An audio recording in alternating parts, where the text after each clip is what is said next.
அடிக்கிற குளிருக்கு ஆட்டி வைக்கிற இட்லி தோசை மாவு புளிக்கவே மாட்டேங்குதா? இந்த 4 டிப்ஸை ஃபாலோ பண்ணிக்கோங்க. டிப் நம்பர் 1, மிக்ஸி கிரைண்டர் எதில் மாவாட்டினாலும் கொஞ்சமாக தண்ணி ஊற்றி அலசி அதை மாவோடு சேர்த்துக்கோங்க.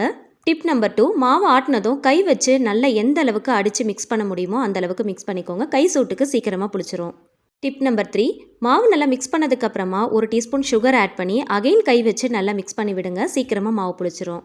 இது எல்லாத்தையும் விட இன்னும் ஒரு சூப்பரான டிப்ஸ் இந்த வீடியோவில் நான் ஷேர் பண்ணியிருக்கிறேன். ஸோ அதோடைய டீட்டெயில் வீடியோ சேனலில் இருக்குது, செக் பண்ணி பாருங்கள்.